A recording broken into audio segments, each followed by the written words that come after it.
Rusia no tiene ninguna posibilidad de ganar la guerra en Ucrania. Eso no es especulación. Ese es el veredicto del ex jefe del Servicio Secreto de Inteligencia de Gran Bretaña. Un hombre que pasó su vida estudiando guerras, regímenes y el tipo de líderes que las inician. A 3 años de esta brutal invasión, Sir Richard Dearlove dice que la máquina de guerra de Putin está rota más allá de la reparación. Y sus palabras no son solo audaces, están respaldadas por hechos. El ex jefe del Military Intelligence, 6 afirma que el Kremlin se está quedando sin opciones rápidamente debido al aumento de las pérdidas de tropas, el colapso de las reservas de efectivo, las ofensivas estancadas y la caída de la moral. ¿Quién es este hombre que hace una de las evaluaciones más condenatorias de la guerra? Averigüémoslo. Sir Richard Billing. Dearlove es un oficial de inteligencia británico retirado con una larga y destacada carrera como espía. En 1966 se unió al Servicio Secreto de Inteligencia británico, el Military Intelligence, 6 CNIBCO. Pasó tiempo en varios países como Kenia, Francia, Suiza y la República Checa, ascendiendo en los rangos. Para 1991 era el jefe de la estación Military Intelligence, 6 en Washington.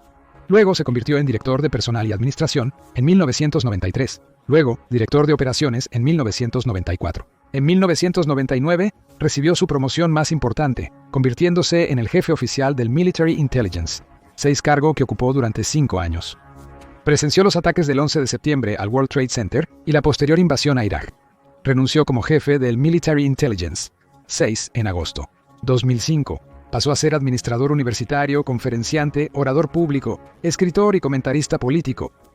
En resumen, este hombre ha dedicado su vida a la geopolítica y posee una experiencia inigualable en el ámbito de la inteligencia militar. Cuando él habla, la gente escucha porque sabe del tema. En una entrevista reciente con The World Sky News, Sardialov condenó enérgicamente la invasión rusa de Ucrania. Al comenzar la entrevista, la presentadora Gillian Joseph preguntó a Dearlove si temía, al igual que los líderes europeos, que el presidente Donald Trump apresurara un acuerdo de alto el fuego favorable a Rusia y Putin.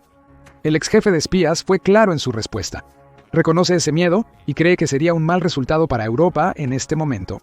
Me preocupa cómo Steve Witkoff, el negociador de Trump con Putin, ha estado difundiendo una narrativa que considero rusa. Ya he mencionado que el peor acuerdo sería un alto al fuego prematuro. Rusia hace concesiones innecesarias porque Ucrania ha sido empujada a negociar y aceptar un alto al fuego en principio, pero no se ve ninguna concesión aparente por parte de Putin. Aparentemente, su política ucraniana es irreversible y aún exige el máximo. Creo que lo mejor sería seguir apoyando a los ucranianos y no hacer un trato prematuro con concesiones a Rusia. Según querido Amor, ahora no es el momento para negociar un alto al fuego. En cambio, es el momento para que Ucrania reciba un apoyo más consistente de los aliados occidentales y continúe resistiendo la agresión rusa, pero ¿por qué los líderes mundiales no deberían presionar para un fin inmediato del conflicto? Según querido Amor, Rusia no está en una buena situación actualmente. En su opinión, un alto al fuego en este momento beneficiaría más a Rusia que a Ucrania. Putin podría usar propaganda y tácticas de presión, posiblemente respaldadas por la administración de Trump, para elaborar un acuerdo que haga parecer al Kremlin como los grandes vencedores de la guerra, potencialmente tomando grandes partes de Ucrania y difundiendo el mensaje por toda Rusia. Pero la guerra valió la pena desde el principio, que Putin es el líder más grande en la historia de Rusia, y así sucesivamente. Será una gran victoria para el Kremlin, no solo a corto plazo, sino también con impactos a largo plazo para la seguridad europea, como detalla querido Amor. Permitir que Putin, por así decirlo, salga de este conflicto. Reclamar algún tipo de victoria, creo, es quizás casi el peor resultado para Europa. Porque plantea preguntas sobre el futuro de la seguridad europea. Ciertamente hay mucha verdad en esa afirmación. En gran parte de Europa han prevalecido los temores sobre la posible expansión territorial de Rusia, posiblemente invadiendo una nación báltica o declarando guerra a la OTAN al cruzar hacia Finlandia o Polonia vía Bielorrusia. Si Putin lograra un alto al fuego favorable para Rusia, podría considerar invadir otros países en el futuro. Sin embargo, si se ve obligado a un alto al fuego más neutral, o incluso con términos favorables para Ucrania, es probable que le falte el respaldo necesario para acciones militares que podrían ayudar a asegurar una paz más duradera en toda Europa. Pero las declaraciones más condenatorias de Dearlove estaban por venir. Cuando se le preguntó si estaba en el interés de Rusia acordar un alto al fuego, declaró que Rusia probablemente necesita un alto al fuego bastante mal, más de lo que Putin se da cuenta. La guerra ha sido un desastre. Su liderazgo debe estar cuestionado entre los cleptócratas privilegiados a su alrededor, quienes no reciben lo esperado. Enfrentan graves problemas económicos y de liquidez con reservas casi agotadas. Según expertos que analizan la situación militar, el rendimiento futuro del ejército ruso probablemente disminuirá debido a su estado actual. Los soldados tienen menos motivación, munición y equipo en el campo de batalla. Esto está respaldado por numerosas estadísticas. En 2024, Rusia tuvo pérdidas récord de vidas en su guerra, con más de 45.000 muertes confirmadas. Es casi el triple que el primer año de la invasión. Además, supera el total de 2023. Un análisis detallado revela que 2024 empeoró gradualmente para Rusia, con un aumento mensual en el número de muertes. Según expertos, aproximadamente 27 soldados han muerto por cada kilómetro cuadrado de territorio ucraniano tomado, equivalente a menos de 0.4 millas cuadradas. Se confirma que más de 100.600 soldados rusos han muerto en la invasión hasta el momento. Muchos expertos creen que el número real de muertes es mucho mayor, llegando a más de 230.000 en algunas estimaciones. Rusia se ha visto obligada a adoptar políticas de reclutamiento extremas para reponer sus fuerzas, llegando hasta ofrecer pagos únicos de cerca de $40.000 a aquellos que se unan a la lucha. También reclutaron forzosamente a muchos jóvenes para reforzar su ejército. A principios de 2025, Putin convocó a 160.000 hombres de entre 18 y 30 años, con planes de aumentar el ejército a 1.500.000 miembros en servicio activo. También ha habido informes y estudios sobre la moral rusa, con muchas pruebas que sugieren eso. Ha estado en declive de manera constante desde el inicio de la invasión. El almirante Tony Radakin, jefe de las Fuerzas Armadas británicas, resumió: "No es sorprendente que estemos viendo inquietud en todos los niveles dentro de las Fuerzas Armadas rusas. Se ha observado en el nivel más junior y también la presión que enfrentan los comandantes tácticos y operativos. Luego llegas a los comandantes superiores que evidentemente también están bajo presión". Documentos confiscados por las fuerzas ucranianas en 2024 respaldan estas aseveraciones. El documento supuestamente mencionó la preocupación rusa por la moral de las tropas, citando el caso de un soldado de primera línea que se suicidó tras una larga depresión y angustia por su papel en el ejército ruso. Los documentos también detallaron planes rusos para aumentar la moral, con los comandantes aconsejados de asegurar que las tropas consuman suficientes medios estatales rusos a diario, dirigido a mantener y elevar la condición política, moral y psicológica del personal. Las afirmaciones de Dearlove sobre el agotamiento de las reservas de efectivo rusas también tienen fundamento en la realidad. Anders Asland, economista sueco y exmiembro del Consejo Atlántico, afirmó que Rusia podría agotar las reservas de su Fondo de Riqueza Nacional ya en otoño de este año. Sin embargo, la escasez más crítica es la financiación presupuestaria, ya que es probable que las últimas reservas líquidas de Rusia se agoten en otoño de 2025. Se necesitarán recortes presupuestarios.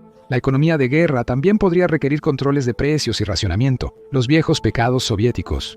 A medida que crece el riesgo de un colapso financiero, la economía rusa en peligro está a punto de imponer serias restricciones a la guerra de Putin. Aslan citó varios factores para respaldar sus afirmaciones, como el valor siempre decreciente del rublo ruso, una escasez de trabajadores en todo el país, altos niveles de inflación y el impacto de las sanciones occidentales que han dificultado mucho que Rusia pueda pedir prestado fondos a otros países. Gracias a esto, la deuda externa de Rusia ha disminuido masivamente, de alrededor de 729.000 millones en 2023 a 293.000 millones en septiembre de 2024. Sin embargo, el país continúa gastando fuertemente para solidificar su esfuerzo de guerra. Según el presupuesto de 2025, Rusia planea gastar más de 130.000 millones solo en defensa ese año. Sus reservas líquidas se redujeron de $117.000 millones en 2021 a solo $31.000 millones para fines de 2024. Con menos dinero, menor capacidad de pedir prestado a otros países y el impacto continuo de las sanciones, la economía de Rusia se debilita cada vez más. Según Aslan, el presidente ruso Vladimir Putin suele jactarse de la fortaleza económica de su país. Putin afirma que las sanciones occidentales lo fortalecieron, pero exige que sean levantadas. De hecho, la inflación estanflacionaria, combinada con un crecimiento mínimo, está llegando a Rusia.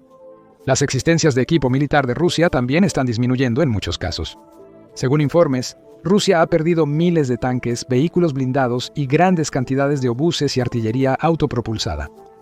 Las cifras exactas varían, pero el Estado Mayor ucraniano sugiere pérdidas de alrededor de 3.700 tanques, casi 9.000 vehículos de combate de infantería, 13.000 sistemas de artillería y más de 400 sistemas de defensa aérea.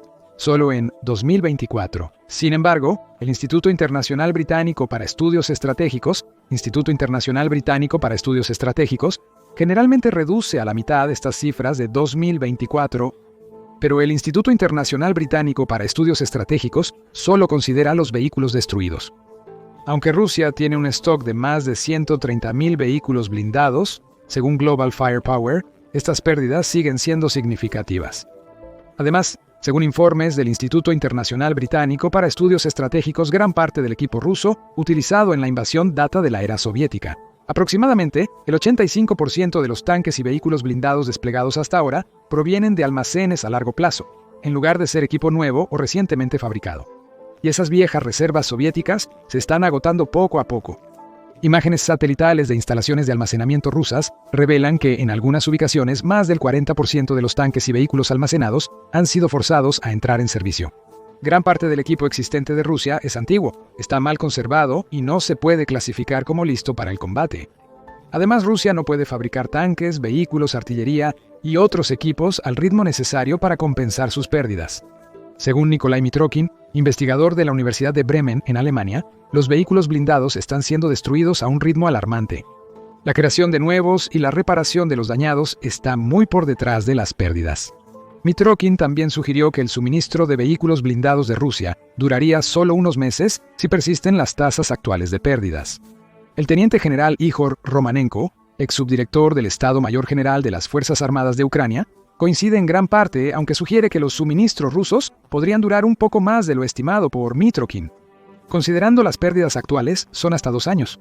Comprensiblemente, la cuota de vehículos blindados modernos y tanques disminuirá. Pavel Lutzin, analista de defensa del Centro de Análisis de Política Europea, ha compartido noticias preocupantes para Rusia. Afirmó que el país puede fabricar hasta 60 nuevos tanques anualmente en el mejor de los casos. Esto no bastará para sostener una guerra prolongada, sobre todo si Ucrania sigue recibiendo ayuda de sus aliados y destruyendo más tanques rusos en los próximos meses. Con enormes pérdidas en finanzas, mano de obra, equipo militar y sombrías perspectivas para 2025, hay evidencias concretas que sugieren que Rusia está perdiendo esta guerra y enfrenta probabilidades cada vez más difíciles de superar. Dearlove lo resumió mejor cuando le preguntaron si Rusia estaba en desventaja. Sus avances en el campo de batalla han disminuido notablemente en los últimos 3 meses. Al ritmo actual, Rusia tardaría 80 años en conquistar Ucrania. Visto así, no pueden reunir una fuerza suficiente para quebrar significativamente las líneas ucranianas. Están mordiendo secciones muy pequeñas de territorio, y prácticamente hay un estancamiento en el frente en este momento. Una declaración audaz que en más de 80 años enviará ondas de choque a través del Kremlin. Cuando Rusia invadió Ucrania, parecía esperar llegar a Kiev sin mucha resistencia. De hecho, surgieron informes posteriores de que los soldados rusos llevaron uniformes de desfile y muchos esperaban que su ejercicio militar especial se completara en solo 2 días. A pesar de los desfiles de victoria en Ucrania, Rusia no ha logrado ganar grandes extensiones de terreno como se esperaba. Rusia no esperaba que el pueblo ucraniano se levantara y resistiera tan fuerte y consistentemente como lo han hecho. No esperaba que la invasión continuara cada año, con meses de esfuerzo y enormes sacrificios para ganar incluso 12 millas de terreno. Después de toda la lucha, Rusia ha tomado el control de poco más de 27.000 millas cuadradas de territorio ucraniano, lo que representa alrededor del 12% de la nación. Esa cifra sube al 19% al incluir Crimea y parte del Donbass que Rusia había tomado antes de la invasión. Aunque sigue siendo un territorio considerable, ha tenido un gran costo y dista de lo que Putin imaginó al ordenar la invasión. Según informes, él creía que sus fuerzas invadirían Ucrania sin oposición, dándole una victoria fácil. Si la declaración de Dearlove es precisa, una verdadera victoria rusa en esta guerra no llegaría hasta muchas décadas después de la muerte de Putin. Considerando que Dearlove tiene 72 años y sus opiniones sobre la situación actual en Rusia, ¿qué sugiere para Ucrania y sus aliados? El punto es, necesitamos sostener el esfuerzo de guerra ucraniano y tal vez empujar esto para que Rusia esté más cerca de un punto de crisis. Según Dearlove, a largo plazo, Ucrania podría beneficiarse más si mantiene el impulso actual, continuando con la defensa de los ataques rusos y manteniendo tanto terreno como pueda, si es capaz de hacer esto y eliminar de manera constante más y más tropas y hardware ruso. La marea de la batalla se inclinará a su favor y la presión sobre Putin aumentará. Entonces, cuando se aplique suficiente presión y Rusia esté en un estado lo suficientemente débil, con su economía en colapso, moral baja y pérdidas en niveles récord, las conversaciones de alto al fuego podrían comenzar y proporcionar un mejor resultado. Eso podría incluir que Rusia acepte una retirada completa, devolviendo gran parte del territorio que ha tomado a Ucrania. También sería un duro golpe para Putin y el respaldo público al Kremlin, lo que disuadiría al presidente ruso de realizar más acciones militares contra Europa en el futuro próximo. Las palabras de Dearlove tienen mucho sentido y hay abundantes pruebas que las respaldan. Aunque Rusia ha logrado avances gradualmente en Ucrania, el progreso claramente ha sido lento. Las fuerzas del país han enfrentado una fuerte resistencia ucraniana, y con grandes aliados mundiales continuando el suministro de financiamiento y armas a Ucrania. Ucrania aún no muestra señales de ceder ante la presión o rendirse. Continuará luchando arduamente para dificultar, ralentizar y encarecer al máximo los avances rusos. Mientras eso continúe, Rusia seguirá sintiendo los efectos con muertes, lesiones y destrucción de costoso equipo militar. ¿Cuál es tu opinión sobre esto? ¿Coincides con Dearlove en que no es el momento para un alto al fuego? ¿Podría tomar a Rusia 8 décadas ganar esta guerra? ¿Cuáles son los siguientes pasos para Ucrania y sus aliados? Comenta tus ideas debajo.